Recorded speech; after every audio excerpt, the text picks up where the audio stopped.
ఇప్పుడు ఒకటి ఉంది మీలో, ఎప్పుడు సిబిఎన్ వచ్చినా రాష్ట్రంలో పోలీసు వ్యవస్థ బాగా పనిచేస్తారనే ఆశ మీలో ఉంది. అవునా కాదా అని అడుగుతున్నా.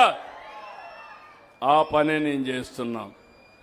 నేను చాలాసార్లు చెప్పాను, ఇప్పుడు కూడా చెప్తున్నా, నా ఆడబిడ్డల జోలికి ఎవడైనా వస్తే అదే చివరి రోజు గుర్తుపెట్టుకొని మరొకసారి హెచ్చరిస్తున్నా,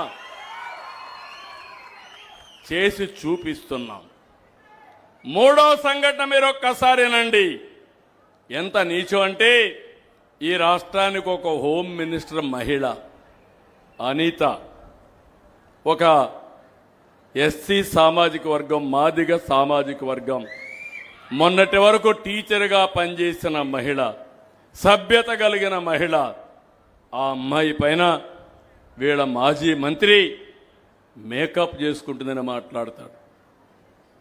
వీళ్ళందరినీ, ఎవరైనా మహిళలకు అన్యాయం జరిగితే, ఆ అన్యాయం జరిగినప్పుడు మహిళా కమిషన్ పెట్టి, మహిళా కమిషన్ పిలిపించి ఎంక్వైరీ చేయాలి. చట్టబద్ధంగా వాళ్ళకి పవర్స్ ఉన్నాయి. నిన్న మహిళా కమిషన్ చైర్పర్సన్ పిలిచి, నువ్వు ఈ మారిగా అన్నావు తప్పు కదా అని అడిగారు. అడిగితే సమాధానం మీరు చూస్తే ఆడబిడ్డలు గుర్తుపెట్టుకోవాలి. అడిగితే నా ఇష్టం, నేనంటా, ఇంకా అంటా, మీరేం చేస్తారన్నాడు. అంటే మీరు గుర్తుపెట్టుకోవాల్సింది, అదే ఈ సైకో గాని సహకారం లేకపోతే ఆ వ్యక్తి ఆ మారిగా మాట్లాడతాడా అని అడుగుతున్నా. మా పార్టీలో ఒక అతను, ఈ గొడ్డలి పార్టీ నేత సతీమణి పైన ఒక పోస్టర్ పెడితే నేను ఇమ్మీడియట్గా అరెస్ట్ చేసి జైల్లో పెట్టాను. ఒక మెసేజ్ ఇచ్చాను, ఎవ్వరు కూడా ఆడవారి పైన నోరు బారేసుకోకూడదు, వాళ్ళకి ఏమాత్రం కూడా అవసరం లేని వాళ్ళ పైన ఇలాంటి చేయకూడదని నేను చూపిస్తే, వీళ్ళు వాళ్ళని ప్రోత్సహించి, తద్వారా మనం గట్టిగా మాట్లాడితే పోలీసులు అతిగా చేస్తారని చెప్పడం, ఇలాంటివన్నీ చేసే పరిస్థితికి వచ్చారు. నేను ఈ రాష్ట్రంలో ఉండే మిమ్మల్ని అడుగుతున్నా, నేను ఒక పక్క మీకు సేవా కార్యక్రమాలు చేయాలి, సంక్షేమానికి డబ్బులు సమకూర్చాలి, మళ్ళీ శుభ్రంగా నెల నెల మీకు చేర్చే కార్యక్రమం తీసుకోవాలి, ఇంకో పక్క అభివృద్ధి కార్యక్రమాలు చేయాలి, ఇంకో పక్క పరిపాలనలో ఎవ్వరికీ ఇబ్బంది లేకుండా కార్యక్రమాలు చేయాలి. కానీ ఇంకొక పక్క మీరు చూస్తే, నేను యజ్ఞం మారిగా ఈరోజు పనిచేస్తా ఉంటే, వీళ్ళు రాక్షసుల మారిగా వచ్చి ఆటంకాలు చేసే పరిస్థితికి వచ్చారు. అందుకే మిమ్మల్ని అందరినీ కూడా అడుగుతున్నా, ఈరోజు మీలో ఒక చైతన్యం రావాలి. నేను చాలా మంది రాజకీయ పార్టీలు చూశాను. నా జీవితంలో మొట్టమొదటిసారిగా నేరాలు చేసే పార్టీ, నేరస్తుల్ని కాపాడే పార్టీ, నేరస్తులతో రాజకీయం చేసే పార్టీ అని నా చరిత్రలో, 50 సంవత్సరాల సుదీర్ఘ రాజకీయ చరిత్రలో ఇప్పుడే చూస్తున్నా. అందుకే నేను మిమ్మల్ని అడుగుతున్నా, మీరు కూడా ఆలోచించాలి. అర్హత లేని వాళ్ళకి అందలం ఎక్కిస్తే చాలా సమస్యలు వస్తాయి. నన్ను జైల్లో పెట్టాడని కాదు, నేను పెట్టాలని కూడా ఒక్క నిమిషం పని, అంతే కదా. పెట్టాలని టైం పడుతుందా? నాకు ఒక్క నిమిషమే కదా, నాకు చేత కదా, నాకు అనుభవం లేదా.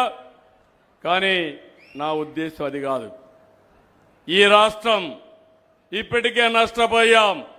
ఈ రాష్ట్రాన్ని అభివృద్ధి చేయాలి, మళ్ళీ మీకు న్యాయం జరగాలి. దేశంలో నెంబర్ 1 రాష్ట్రం ఏదంటే దానికి చిరునామాగా ఆంధ్రప్రదేశ్ ఉండాలి.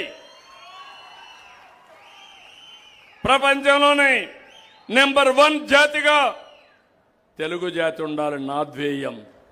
వీళ్ళ ధ్యేయం రౌడీజం చేయాలి, ఎక్కడికక్కడ అందరిని అవమానం చేయాలి.